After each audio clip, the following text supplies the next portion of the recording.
Salam sejahtera bagi kita semua. Salam Om Swastiastu, Namo Buddhaya, Salam Kebajikan.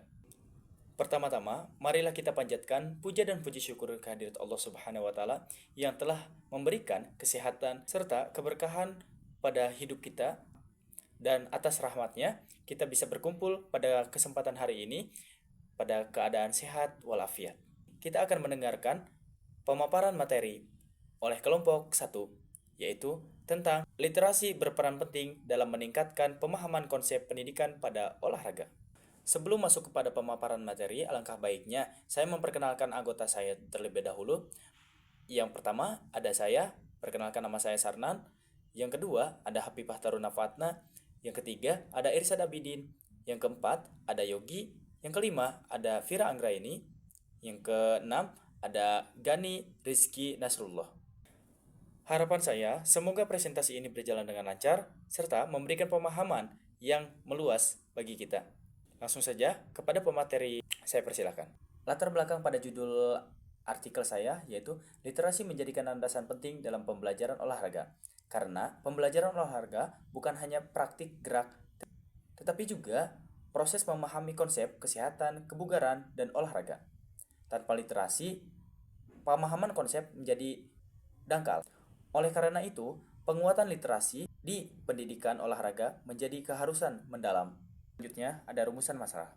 Yang pertama, mengukur kondisi literasi siswa mengenai olahraga. Yang kedua, mengukur pemahaman konsep pembelajaran olahraga. Yang ketiga, mengetahui pengaruh atau hubungan antara olahraga dan literasi.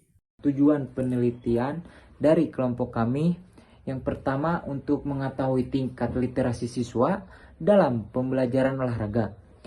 Yang kedua, untuk mengetahui tingkat pemahaman konsep pembelajaran olahraga siswa sebelum dan sesudah pembelajaran berbasis literasi.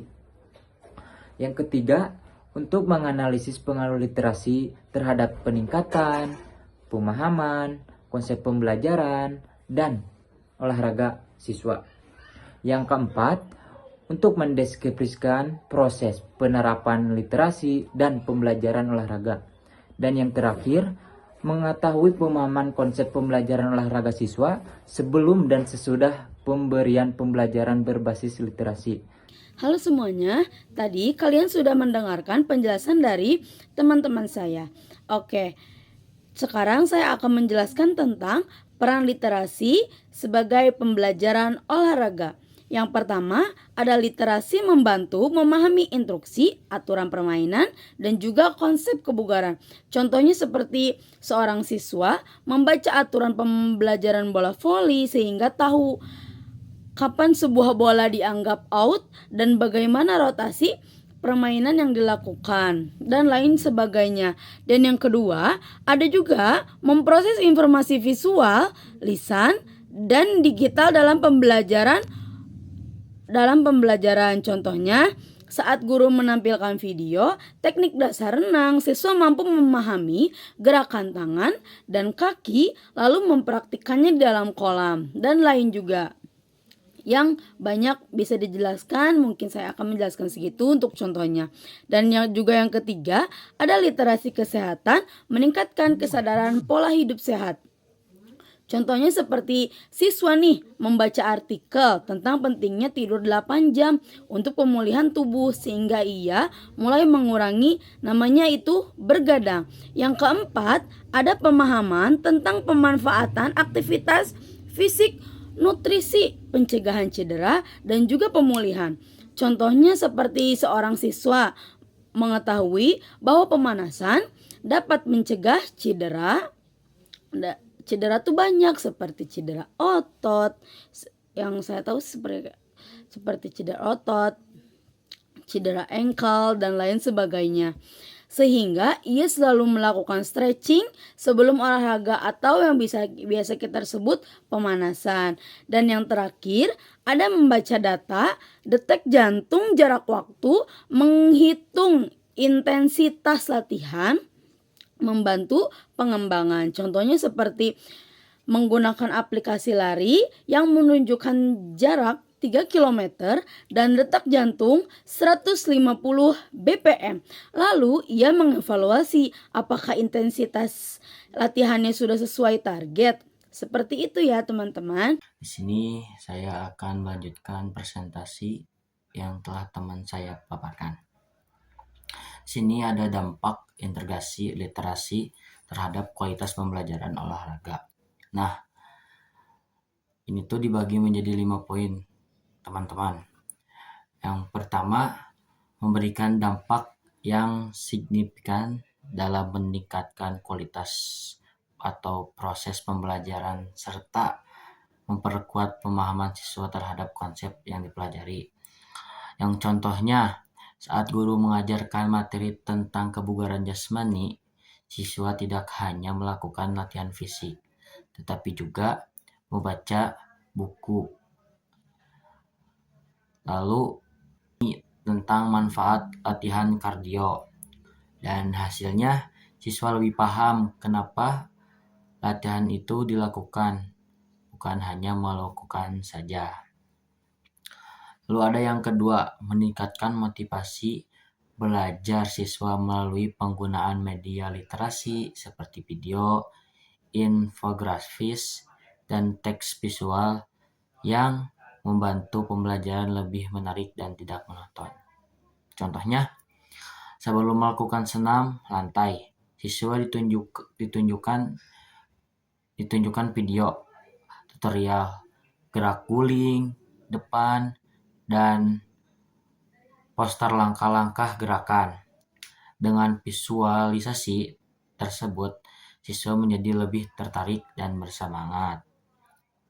Lanjut, adapun yang ketiga, meningkatkan kualitas interaksi antara guru dan siswa melalui pemahaman konsep yang diperoleh dari bahan bacaan dan visualisasi yang digunakan dalam pembelajaran atau mempraktikannya.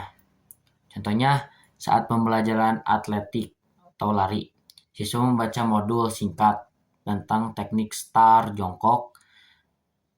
Selain itu, siswa mendiskusikan dengan guru mengenai kesalahan yang mungkin terjadi. Hal ini membuat komunikasi dua arah berjalan aktif.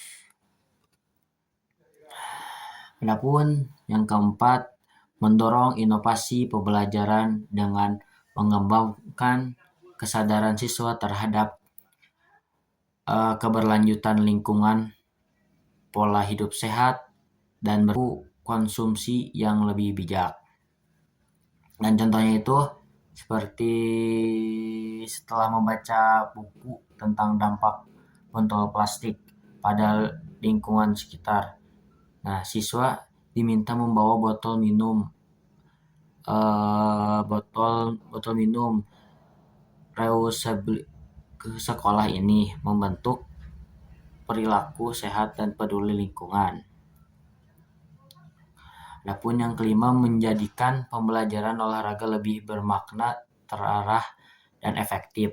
Karena literasi membantu siswa memahami aktivitas fisik secara mendalam melalui proses berpikir kritis, refleksi, dan pemahaman konsep. Contohnya, dalam pembelajaran permainan bola basket, siswa tidak hanya bermain, tetapi juga membaca strategi permainan, refleksi tentang kerjasama tim, dan mencatat perkembangan latihan mereka.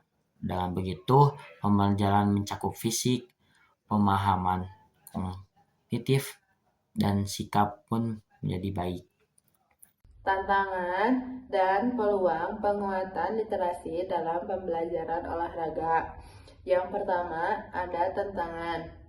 Memandang bahwa pembelajaran olahraga semata-mata merupakan mata pelajaran praktik, keterbatasan bahan ajar dan media sosial.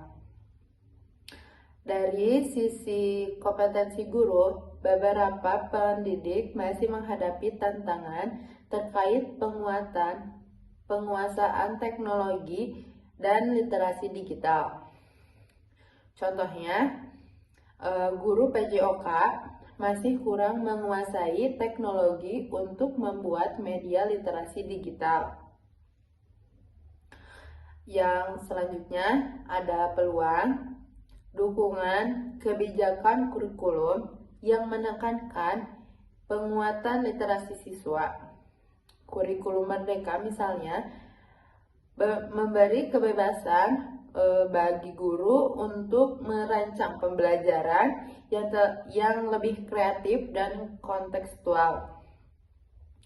Kemajuan teknologi dan ketersediaan media digital.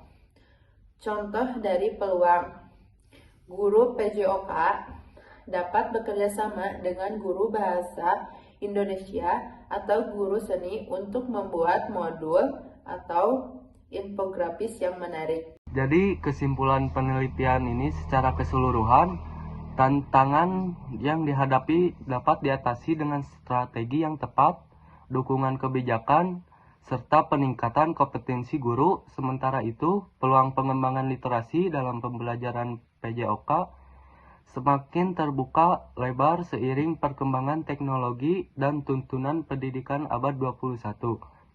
Integrasi literasi bukan hanya memungkinkan, tetapi menjadi kebutuhan agar pembelajaran FPOK lebih bermakna dan relevan bagi siswa.